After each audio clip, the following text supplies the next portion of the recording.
देखिए इम्पोर्टेंट है, इसमें सिस्टम सीटियल तक आप लोगों ने क्या क्या पढ़ लिया मुझे बताओगे जरा, कि हम सर्विस टेम्परेरी स्टार्ट कैसे करते हैं और परमानेंट स्टार्ट कैसे करते हैं। टेम्परेरी स्टार्ट करने को कौन सी कमांड चलानी है? SYSTEM CTL स्टार्ट, और फिर जो भी आपको सर्विस स्टार्ट करनी है वो।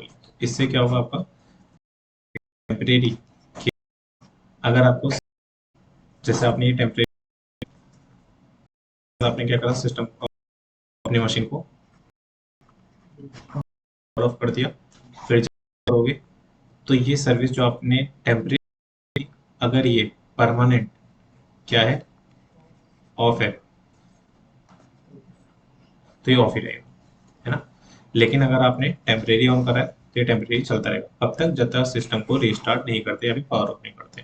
अगर आप इसी सर्विस को परमानेंट ऑन करना चाहते हैं तब इसकी जगह क्या कर दोगे आप, इनेबल कमांड चला दोगे। सेम आपका अपोजिट है, अगर आपकी सर्विस कोई परमानेंट ऑन है, उसको टेम्परेरी ऑफ करना है तो आप क्या करोगे, स्टॉप करोगे, और परमानेंट ऑफ करने के लिए क्या करोगे, डिसेबल करोगे। अगर आपको सर्विस चेक करनी है तो आप क्या करोगे, उसका स्टेटस। अगर आपको शॉर्ट में चेक करना है तो इज एक्टिव, या फिर परमानेंट चेक करना है तो इनेबल्ड। अगर आपको टेम्परेरी देखना है कि वो सर्विस एक्टिव है टेम्परेरी के लिए तो कौन सी कमांड है, इज एक्टिव। ये सिर्फ टेम्परेरी के लिए, system CTL is active service का नाम। परमानेंट देखना है तो system CTL is enabled service का नाम। क्लियर? ठीक। अब पहले के टाइम पे अगर हम बात करें RHEL मतलब कि रेड हैट एंटरप्राइज लिनक्स 6 की और 7 की अगर हम बात करें तो उसमें मैंने पहले बताया था क्या चल रहा था, इनिट चल रहा था, है ना। इनिट में कुछ चीज़ें होती थी जैसे कि इनिट 0 हो गया, 1 हो गया, 2 हो गया, 3 हो गया, 4 5 6, ये टोटल कितने आपके 7 है अगर आप इन्हें काउंट करोगे।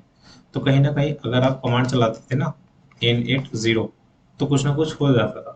अगर आपने init 3 लिखा या 5 लिखा तो शायद ये GUI फंक्शन में चला जाता होगा, या शायद ये CLI फंक्शन में कहीं ना कहीं चला जाता होगा। CLI आप लोग जानते क्या होता है, graphical, sorry CLI command line interface, और ये GUI ग्राफिकल यूजर इंटरफेस।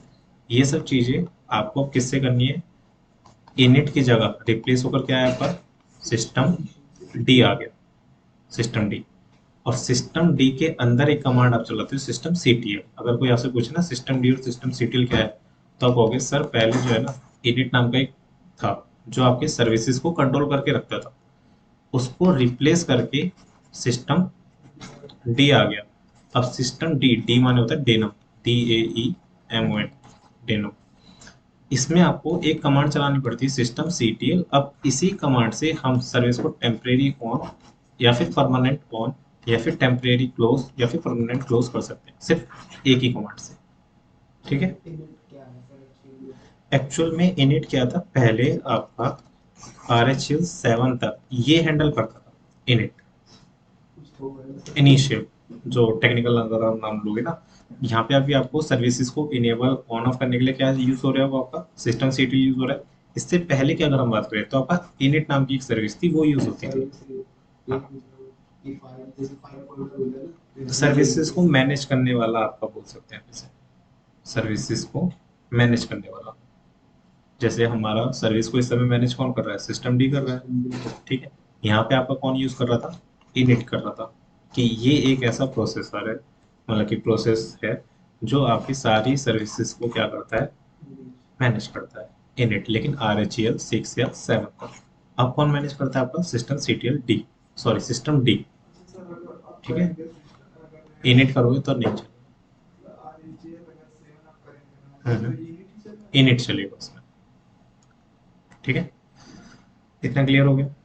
अब सर ओल्ड वर्जन है ना वो हो जाएगा, अगर आपके पास है तो हो जाएगा। अगर विंडो 7 हो रही है तो विंडो XP हो रही है तो ये भी हो जाएगी। तो लैग करना चाहिए, लैग क्यों करेगा, ये ओल्ड वर्जन है नहीं ओल्ड ऐसा वर्जन नहीं, का ऐसे सिस्टम आता है। नहीं ऐसा नहीं। ठीक है। फिलहाल अब यहाँ पे अगर आप देखोगे जो अभी हम देखने वाले हैं, पहले के टाइम पे रिबूट कमांड चलाते थे, क्या हो जाता था, रीस्टार्ट, मतलब कि रीस्टार्ट हो जाता था। पावर ऑफ लिख देते थे, क्या हो जाता था, पावर ऑफ हो जाता था। अब भी ये कमांड्स आपकी वर्किंग में है, लेकिन इसका शॉर्टकट्स यूज हुए थे इनिट 0, इनिट 6, मतलब कि पावर ऑफ या फिर रिस्टार्ट करने के लिए। हमें इनिट के बारे में नहीं पढ़ना, हमें किसके बारे में पढ़ना है, सिस्टम सीटीएल के बारे में। तो इसकी मदद से, जैसे कि इनिट 3 या 5 में, इसमें शायद CLI मोड में चले जाते थे। अगर आप INIT 3 लिखते थे ना, तो किस में स्विच कर जाते थे, CLI मोड में। और अगर आप इनिट 5 लिखते थे तो किस में चले जाते थे, GUI मोड में। लेकिन अब क्या है, हमें इनिट तो पढ़ना नहीं है, तो हमें किसकी मदद से करना है, सिस्टम सीटेल की मदद से GUI में कैसे जाते हैं या फिर CLI में कैसे जाते हैं, परमानेंट CLI को कैसे सेट कर सकते हैं, टेम्परेरी कैसे कर सकते हैं, ये सब चीज़ें आज हम देखेंगे। क्लियर। सर जैसे ये सिस्टम सीपीयू ये सर्विस ऑन ऑफ कर रहा है, हम्म, तो हम इसमें जो लैपटॉप की सर्विसेज है इसकी टर्म से रिस्टार्ट भी कर सकते हैं, हाँ पावर ऑन ऑफ भी कर सकते हैं, हाँ सर्विस को ऑन कर दिया। बिल्कुल। जैसे कि यहाँ पे अगर हम लिखेंगे सिस्टम सीटीएल रिबूट, तो क्या हो जाएगा, ये रिबूट कर देगा। सिस्टम सीटीएल पावर ऑफ, तो क्या कर देगा, पावर ऑफ कर देगा। क्लियर। फिलहाल system CTL get default enter करा मैंने, क्या बता रहा है, ग्राफिकल टारगेट। ग्राफिकल टारगेट से आपको पता चलना चाहना चाहिए ये कौन सा हमारा ग्राफिकल यूजर भी है। ठीक है, मैं इसका एक और डेमो आपको दिखाता हूँ। ये मेरी कौन सी मशीन है, CLI machine.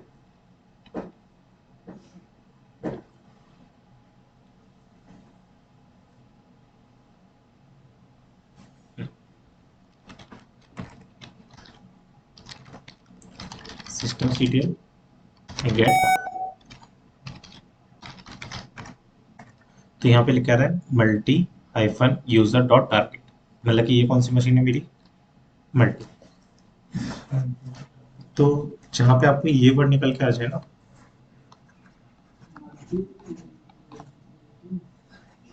Multi user dot target, हाँ, उसमें ये साइड के वर्ड्स यहाँ से गायब हो रखे होंगे, तो इसलिए आपकी रिकॉर्डिंग में प्रॉपर आएगा, don't worry. Multi user target अगर लिखा है तो समझ जाओ कौन सी मशीन पे हो, CLI। और जहाँ पे लिखा है ग्राफिकल डॉट टारगेट, तो आप कौन सी मशीन में हो, GUI। दोनों में अंतर क्या है, यहाँ पे आप चीज़ों को सेलेक्ट नहीं कर सकते, ठीक है, और यहाँ पे क्या कर सकते हो, GUI में सेलेक्ट कर सकते हो, इंटरफेस थोड़ा अच्छा लगता है उसका, बस यही अंतर है। क्लियर, समझ में आ गया। अब हमें क्या करना है, इस वाली मशीन को सबसे पहले किस में सेट करना है, GUI CLI में।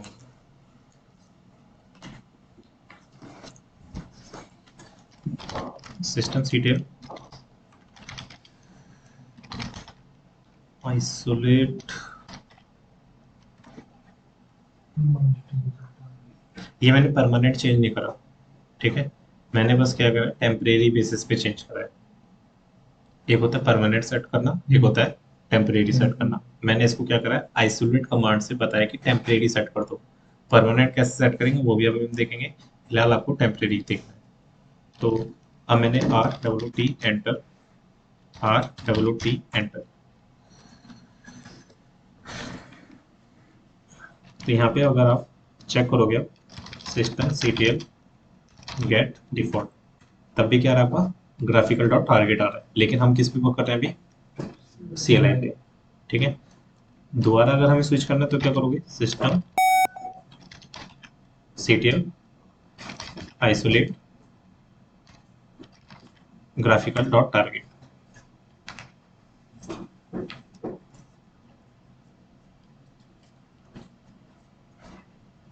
जब तक ये ऑन हो रहा है तब तक हम सेम कमांड्स यहाँ पे चला के देख लेते हैं, सिस्टम सीटीएल, लेकिन इसमें होगा नहीं,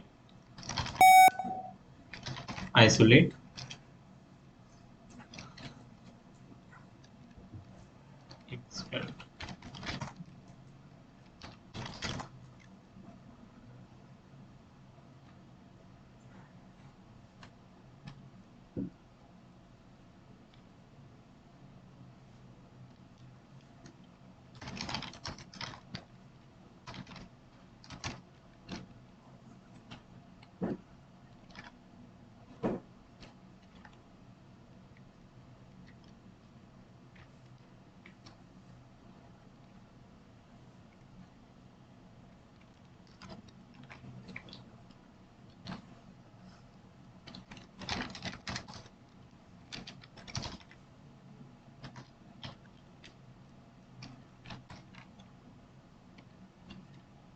मैंने एंटर करा, यहाँ पे देखो ये नहीं हुआ, ठीक है, स्विच भी नहीं होगा, क्यों? क्योंकि शायद इसमें आरपीएम क्यूए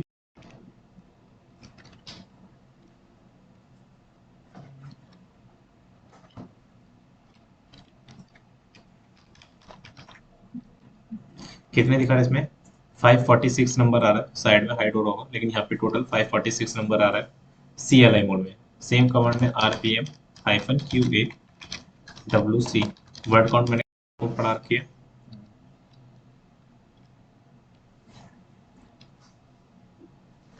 WC-L, ये टोटल आपका 1184 नंबर आ रहा है यहाँ पे। दोनों में अंतर क्या है वो देख लीजिए।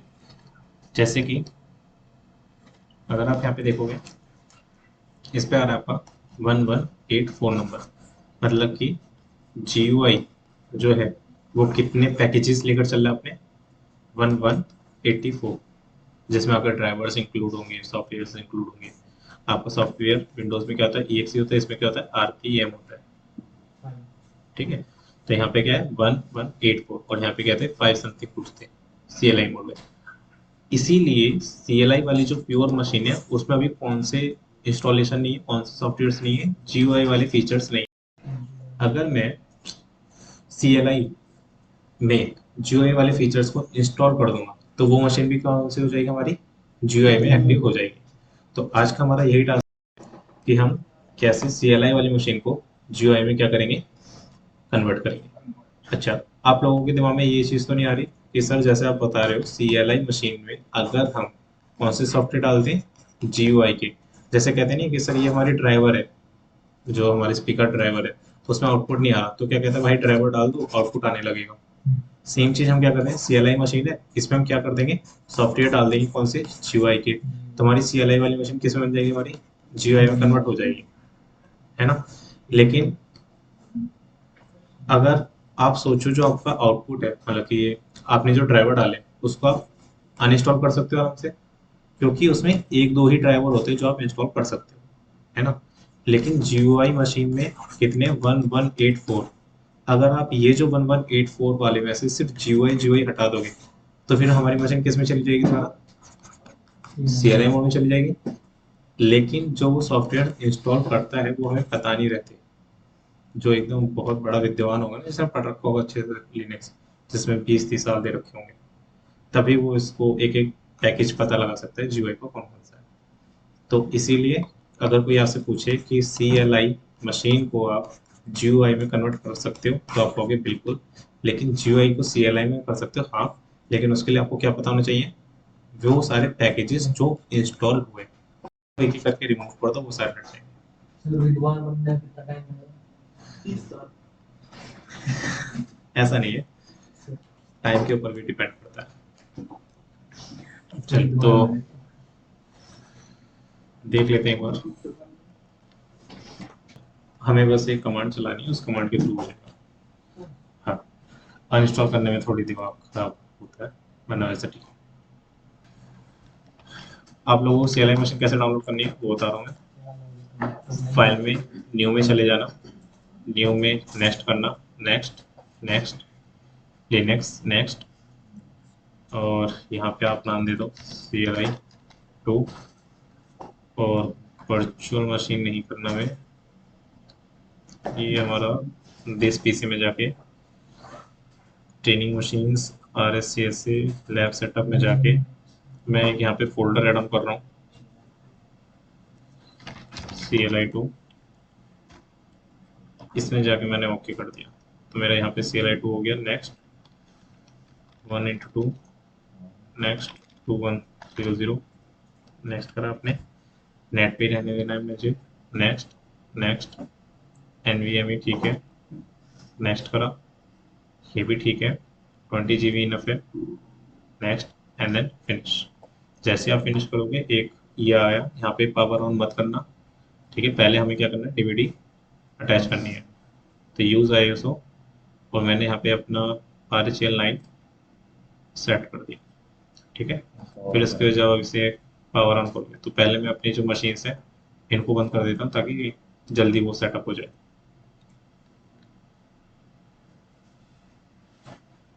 इस पे आया मैं, और पावर, इस पर आप क्लिक कर देना। ठीक है, मैंने अप एरो करा, इंस्टॉल कर रहा हूँ, और आपको प्रॉपर दिखाने के लिए मैंने इस पर क्लिक कर दिया। इसमें CLI लेना पड़ेगा। हाँ, CL, वही मैं आपको बता रहा हूँ कि CLI मशीन कैसे आप डाउनलोड इंस्टॉल कर सकते हैं।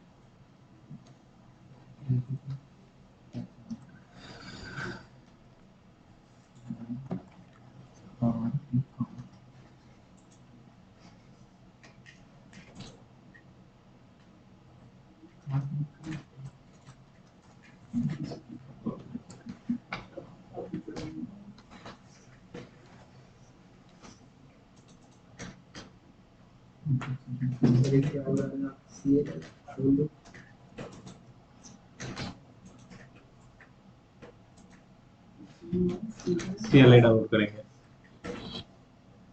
जो चला रहा है तभी तो दूसरी जीवाई है। जीवाई क्या किया है असल मेरे सेटअप करवा दूँ मैं।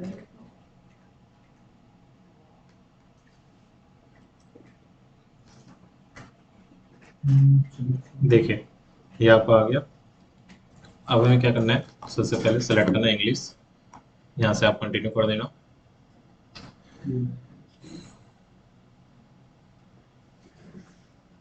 फिर इसके बाद इंस्टॉलेशन डेस्टिनेशन, यहाँ से थोड़ा सा गौर से देखना, क्योंकि हम शायद 3 दिन बाद इसी को दोबारा करेंगे, मशीन को डिलीट करके दोबारा, तो यहाँ से थोड़ा सा एक्टिव होकर देखो। ये जो आ रहा है इंस्टॉलेशन डेस्टिनेशन, इस पर आपने क्लिक करा। अभी 20 GB में ही आपका स्पेस, जो भी आपका OS है वो यहाँ पे इंस्टॉल होगा। आप उसको डबल डन कर दोगे, है ना। अभी के लिए बस आप यही सीख रहे हो कि कैसे आप करोगे यहाँ पे, लेकिन ये जो चीज़ें हैं ऑटोमेटिकली ना करके हम कस्टम पार्टीशन कैसे करेंगे ये सब आप सीखोगे, कि अपने अकॉर्डिंग कैसे आप स्टोरेज देना चाहते हो। तो फिलहाल मैं अभी आपको कौन सा दिखा रहा हूँ, यहाँ पे ऑटोमेटिक वाला दिखा रहा हूँ।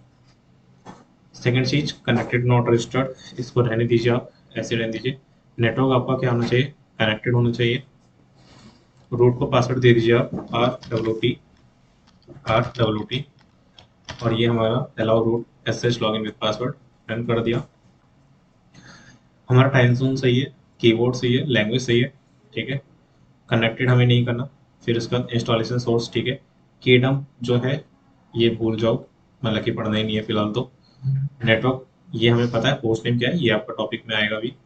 सिक्योरिटी प्रोफाइल ये भी नहीं देखना, आपको इस पे आना है। इस पे आपने क्लिक करा और यहाँ पे आप देखोगे सर्वर विद GUI, ये हमारा ऑटोमेटिकली है। हमें क्या करना है, बेसिक फंक्शनैलिटी वाले पे टिक करना है, मतलब कि मिनिमम इंस्टॉलेशन, यही आपका प्योर CLI है। ठीक है, इसके अलावा आप एडिशनल सॉफ्टवेयर अगर आप डाउनलोड करना चाहते हैं तो यहाँ से आप कर सकते हैं, लेकिन हमें एकदम प्योर CLI रखना है। तो मैंने क्या करा, इस पे सिंपल टिक करा और डन कर दिया।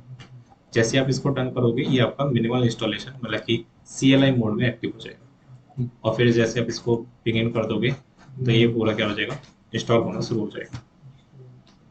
ठीक है, अभी थोड़ी देर बाद यहाँ पे RPMs देखने को मिलेंगे आपको। पैकेज जो मैं कह रहा हूँ, जो सॉफ्टवेयर की बात चल रही थी 5500 समथिंग कुछ, वो यहाँ पे आपको देखने को मिलेगा। हम अपने में कैसे करें? ऐसे ही जैसे मैंने कहा। देखिए पाएगा चलिए नया बोला व्यूअर 24 यहाँ पे देखो कितने सॉफ्टवेयर देखने को मिले, 410 बाई डिफॉल्ट इतने। मैंने शायद अपनी मशीन से कुछ बाद में सॉफ्टवेयर इंस्टॉल कर लिए होंगे इसलिए इतने बढ़ गए, लेकिन अभी बाई डिफॉल्ट कितने मिल रहे हैं, 410 समथिंग मिल रहे हैं। ठीक है, समझ नहीं पाया कैसे कैसे आप कर दें। रिकॉर्डिंग द्वारा देखना समझ में आ जाएगा। ये हमारा CLI मोड है। ठीक है, मैंने इसको एंटर करा। यहाँ पे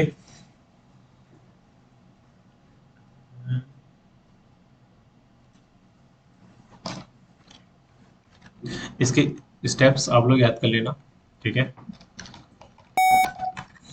LS, ठीक है, आ रहा है अपन, आ रहा है नहीं, यम रेपो लिस्ट, इस पर क्लिक करो पहले। और cd/etc yum dot repos dot d LS करा cat duty dot repo mount -a ls pk।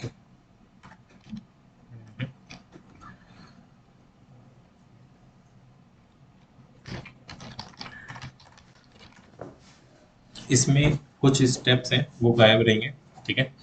वो आज आपका ये वाला प्रैक्टिकल होने के बाद कल एक प्रैक्टिकल और होगा, फिर उसके बाद थर्ड या फोर्थ क्लास में आपको जो ये स्टेप गायब हुआ है ये आपको समझ में आ जाएगा, ठीक है। उसको रटना भी मत, अभी जो कमांड्स में लिखने वाला हूँ बस वो समझ जाना।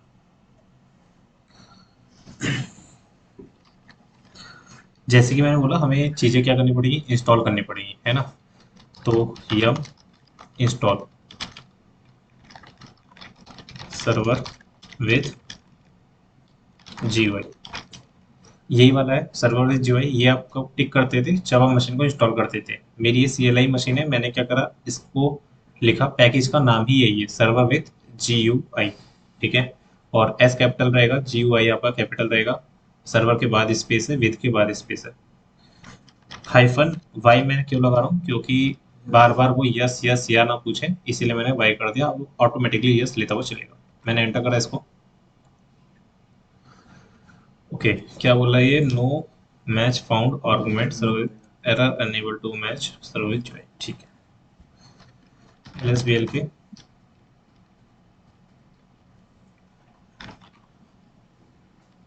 DVD ISO कनेक्ट LSBL के, ठीक है।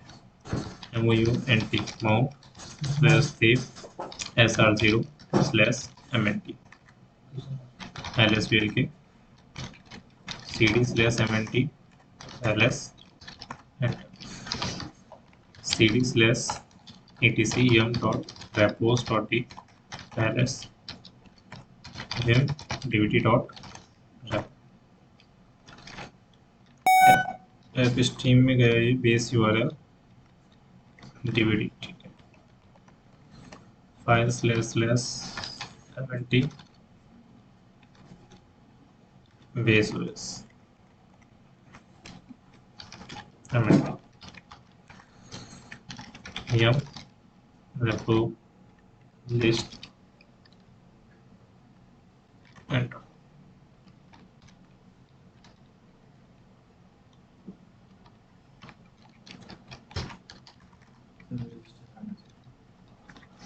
इसको क्लिक करूँगा,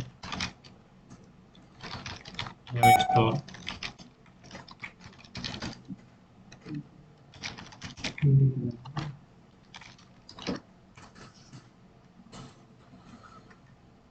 password can not be download repo XML।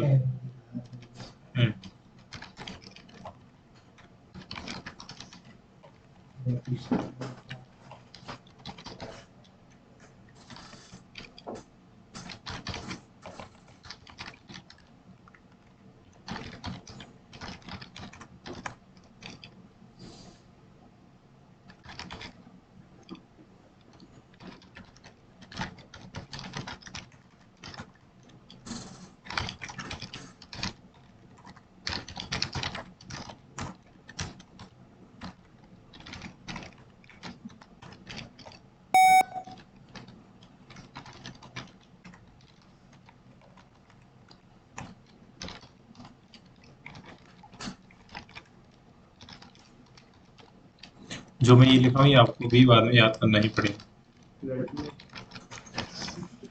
रटना नहीं है, बस समझना है। जैसे कि मैंने name parameter as a comment के लिए यूज करा है, फिर बेस URL कहाँ से हमारे पैकेजेस आएंगे, तो मैंने फाइल का पाथ दे दिया। फिर इसके बाद इसने बोला है कि इनेबल्ड, क्या आपने उसको इनेबल्ड करा है, तो मैंने कहा यस। फिर JPG चेक, इसका मतलब ये होता है कि आपकी कोई की, जैसे आप जब कोई चीज़ खरीदते हैं तो एक की देनी पड़ती है, तो हमने इसको खरीदा तो है नहीं, तो हमारे पास की नहीं है, इसलिए मैंने इसको क्या कर दिया, 0 लिख दिया। सेम चीज़ मैंने क्या करा, पाथ 2 दिया। फिर इसके बाद अगेन नेम क्या रखा, नेम आप कुछ भी दे सकते हो, ऐप स्ट्रीम। फिर बेस URL क्या देना है, मेरा फाइल जो है सिस्टम, उसके अंदर एक MNT फोल्डर है, उसके अंदर एक ऐप स्ट्रीम नाम का फोल्डर है, वहाँ से आप क्या करना, सारे के सारे पैकेजेस इंस्टॉल कर लेना। इनेबल्ड इक्वल टू मैंने क्या करा 1 JPG CHE चेक क्या करें इसको, 0 कर दिया। फिर इसके बाद हाँ यम क्लीन और यम रेपो लिस्ट, और मतलब कि पुरानी वाली जितनी भी फाइल्स बनी होगी वो डिलीट कर दी और नई वाली मैंने बना दिया, और क्या आ गया यहाँ पे इनेबल्ड आ गया। CD एंटर करके कमांड का yum install server with GUI -y। अब भी एरर आ रहा है लेकिन, और बेस OS में एरर आ रहा है। सब्सक्रिप्शन मैनेजर की तो बात यहाँ पे आएगी नहीं। File MNT repo data missing है इसमें, can not download repo data.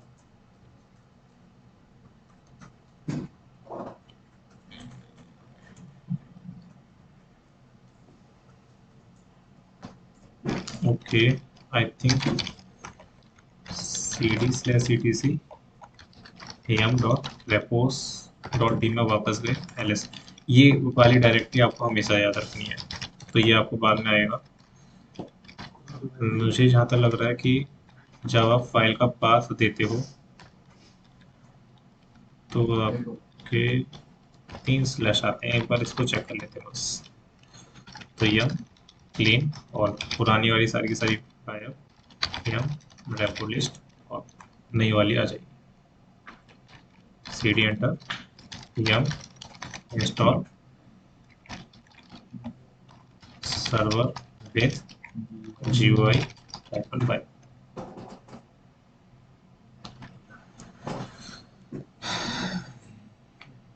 No error match found, server with GUI।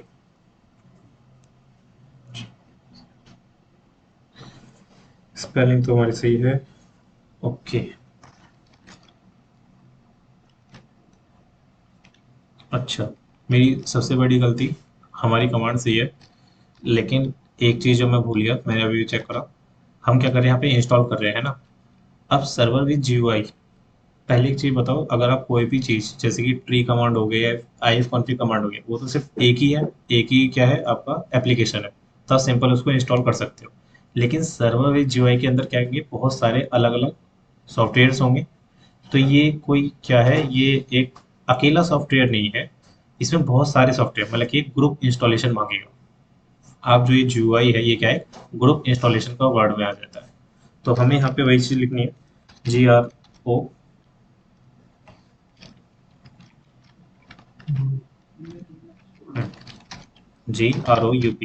Group install server with GUI।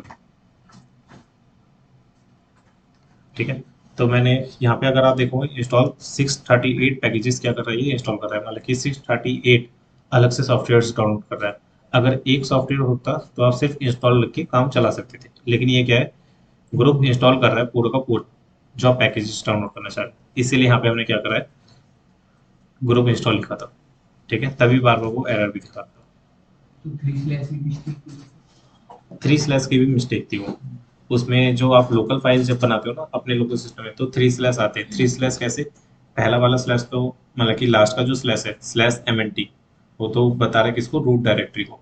लेकिन आगे के जो 2 स्लैश हैं वो आपको बताता है फाइल लोकल का, लोकल सिंबल के लिए यूज होता है 2 स्लैश, और लास्ट वाला आपका MNT के लिए यूज होता है। अगर आप HTTP में भी देखोगे, जो रिक्वेस्ट होती है वो स्लैश स्लैश करके स्टार्ट होता है, https:// तो डबल स्लैश उसमें आ रहा है। सेम यहाँ पे भी क्या है, file dot dot slash slash, और फिर तीसरा स्लैश कौन सा आपका, रूट डायरेक्टरी का। हम्म? हाँ, इसमें IF कॉन्फ़िग नहीं चल रही ना, तो इसके लिए आपको सॉफ्टवेयर वो, जैसे कि इनके में IF कॉन्फ़िग कमांड नहीं चल रही, CLI मोड अगर होता है तो IF कॉन्फ़िग कमांड नहीं चलेगा। उसके लिए सिर्फ एक ही जो है, क्या बोलते हैं, सॉफ्टवेयर, वही डाउनलोड करना पड़ेगा, मतलब कि RPM जो है वो एक ही डाउनलोड करना पड़ेगा, नेट टूल्स के नाम से होगा। तो उसमें आप क्या लगाओगे, आप इंस्टॉल ही कमांड चलाओगे, यम इंस्टॉल नेट टूल, क्योंकि वो एक ही सॉफ्टवेयर है। ठीक है, लेकिन ये जो है आपका GUI फॉर्म में, तो ये आपका एक पूरा ग्रुप लेकर चल रहा है, बहुत सारे सॉफ्टवेयर RPMs लेकर चल रहा है, इसलिए आपको ग्रुप इंस्टॉल लगाना ही पड़ेगा। तो यहाँ पे अगर आप लिखोगे ना, हाँ, कि इसमें आपकी ट्री कमांड भी नहीं चलेगी। उसमें थोड़ा बहुत है एडवांस है ना, हम्म, वो सब GUI के अंदर है। वो सब GUI में। सिस्टम सीट के तो चलेगा। लैपटॉप उठा सिस्टम सीट, हाँ वो सब तो चलेगा। मैनुअल इंस्टॉलेशन में बस ये है जैसे कि आप एक्स्ट्रा कोई भी चीज़ डाउनलोड नहीं कर सकते, बल्कि पहले से प्री डिफाइन नहीं होगा, हमें खुद डाउनलोड करना पड़ेगा। लड़का हाथ रखते हैं अपनी दीवार बनाएंगे। देखो जैसे कि कंप्लीट हो गया, अब मैंने इसमें रिबूट करा।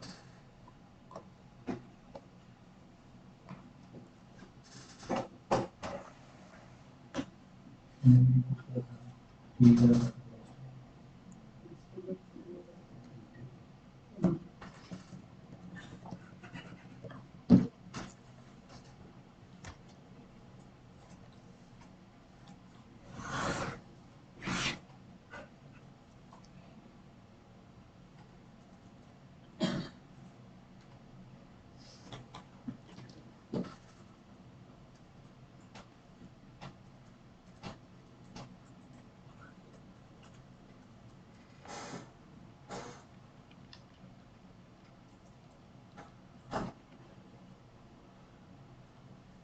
सिक्स 38 पैकेज में से अभी हमारे 428 पैकेजेस ही इंस्टॉल्ड हुए हैं, 431, 432।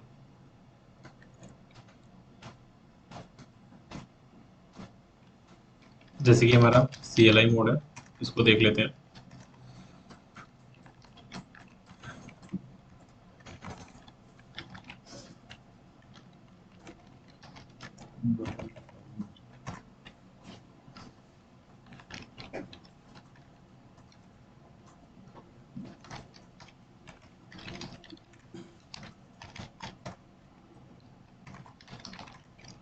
अब RPM -QA WC कितने 410 दिखा रहा है, ठीक है। अब जैसे कि IF CUNFIG कॉन्फिग कमांड चलाऊंगा, इसमें कमांड नॉट फाउंड दिखा रहा है। तो मैं ट्री एंटर करूंगा, कमांड नॉट फाउंड दिखा रहा है, ठीक है। तो पहले मुझे क्या करना है, नीचे आके DVD को क्या कर दूंगा मैं यहाँ से कनेक्ट LS पेल की तरफ MOUNT/save SR0 MNT के ऊपर माउंट कर दिया। LS बेल के करके चेक करूँ, यहाँ पे देखो क्या आ गया, MNT लिख के आ गया साइड में। फिर CD/ETC के अंदर yum.repos.d के अंदर जाओ, vim dvd.repo बना दो। इसमें देखो vim कमांड भी नहीं है, ठीक है। तो अब हमारी कौन सी कमांड चलेगी, vi कमांड चलेगी। dvd.repo एंटर करा, नेम। यही अंतर है, इसमें कलर कोडिंग नहीं आती। अगर आप यहाँ पे vi कमांड यूज कर रहे हो तो यहाँ पे आप देखोगे path1 कलर कोडिंग नहीं होगी। सर हमारे यहाँ तो ऐसे नहीं है, पूरी मोबाइल स्क्रीन से दिखा रहा है। File colon colon colon MNT के अंदर base OS ENA enabled equivalent JPG check equal 0। क्या बेस OS? अच्छा, बेस OS एक फोल्डर का नाम है, ठीक है। यहाँ से आपके सारे पैकेजेस इंस्टॉल्ड होंगे। दो जगह आपके पैकेजेस इंस्टॉल्ड है, एक बेस OS में, एक ऐप स्ट्रीम में, जो आपकी DVD के अंदर है। 12 GB तो खराब नहीं है। नहीं, पानी में कौन सा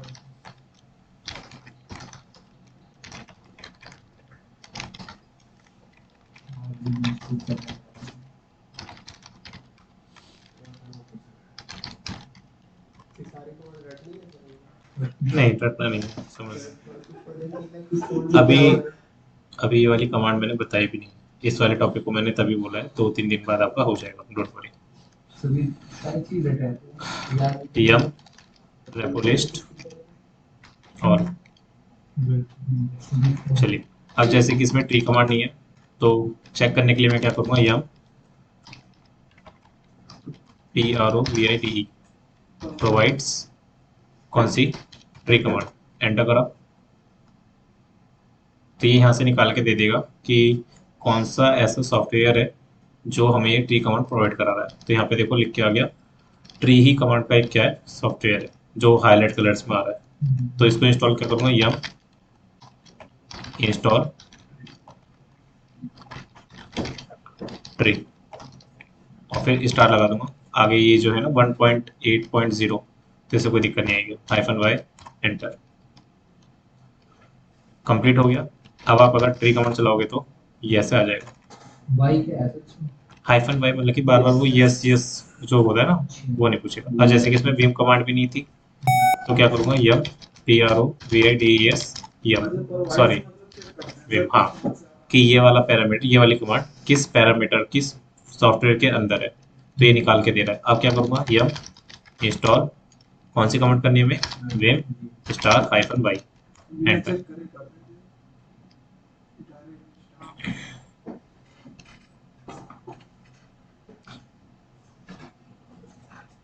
तो अभी जब हमने इसके आरपीएम चेक करे थे कितने थे, 410 थे। अब हमने 2 आरपीएम इसमें क्या करें, इंस्टॉल करे हैं, तो इसके क्या होगा, आरपीएम बढ़ जाएगा। जैसे कि ये वाला 123 का खुद दिखा रहा है अभी साइड में, 123 बढ़ जाएंगे, और प्लस जो हमारा वो वाला था, हाँ नहीं उसमें शायद कुछ और होगा, हमने देखा नहीं था ठीक से कि जब हमने टी कमांड को इंस्टॉल करा था तब वो कितने आरपीएम लेकर चल रहा है।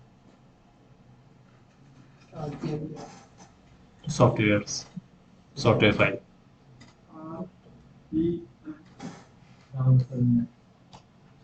चलो ये हो गया कंप्लीट।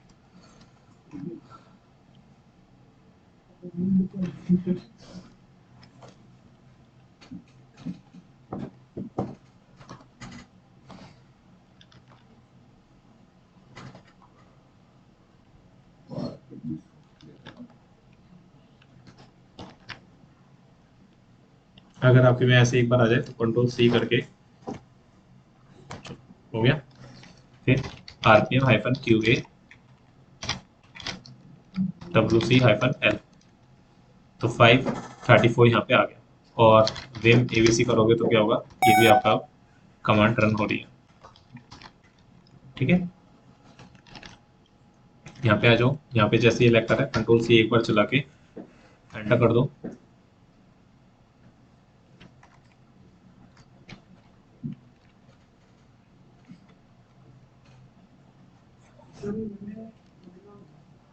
चलिए ये हो गया। नहीं नहीं, मैंने 2 CLI करी थी ना, एक अभी जो डाउनलोड करा, एक पहले वाली जो CLI थी। सिस्टम CTL क्या करना है, हमें रिबूट कर दिया एंड।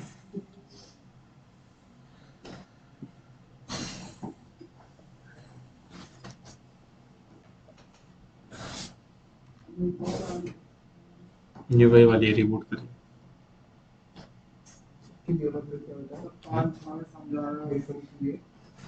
क्वेरी और जितने भी हमारे सिस्टम में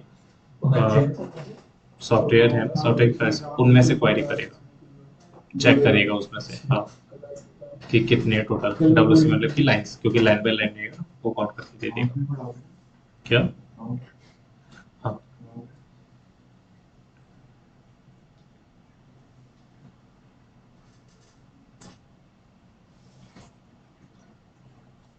अलग अलग सीएलआई बोल रहा है सिर्फ 2 ही CLI, एक में आपने GUI मशीन डाली है, दूसरे में मैंने आपको ये करके दिखाया कि आप सिंगल सॉफ्टवेयर कैसे इंस्टॉल करोगे। चलिए रूट लिखा मैंने इसमें, रूट लिखा, फिर सिस्टम CTL, और यहाँ पे क्या आएगा, get default multi user target, और किसके लिए, CLI के लिए। System CTL default graphical dot target. अब मैं क्या कर रहा हूँ, सेट डिफॉल्ट कमांड चला रहा हूँ परमानेंट सेट करने के लिए। एंटर करा, और सिस्टम CTL, और जहाँ तक मुझे लग रहा है ये इसने बनाया नहीं है, क्योंकि एरर आप पढ़ोगे तो क्या बोल रहा है, वो स्किप बोल रहा है, कहीं ना कहीं उसमें स्किप हुआ है। फिर भी चेक कर लेते एक बार। चलो ग्राफिकल डॉट टारगेट आया तो है, सिस्टम CTL रिबूट कमांड दोबारा चला के एक बार चेक कर लेते हैं। अगर ये सेट हो गया होगा तो बाय डिफॉल्ट कस पे आ जाएगा, अभी GUI मोड पे आएगा क्योंकि हमने ग्राफिकल मोड में सेट करा है। और अगर नहीं होगा तो नेक्स्ट क्लास में इसको ट्रबल शूट करके देख लेंगे, लेकिन आपके स्टेप्स यही रहेंगे।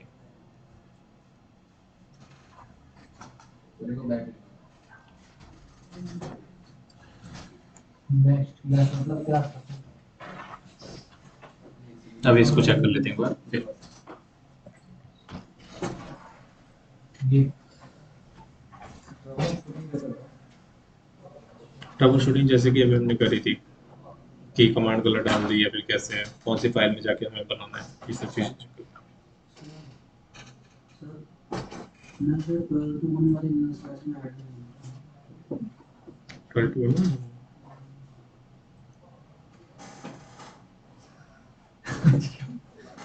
सीरियस में देखिए ये हमारा प्रॉपर सब कुछ ठीक है।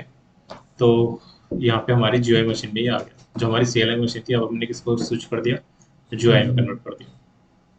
ठीक है।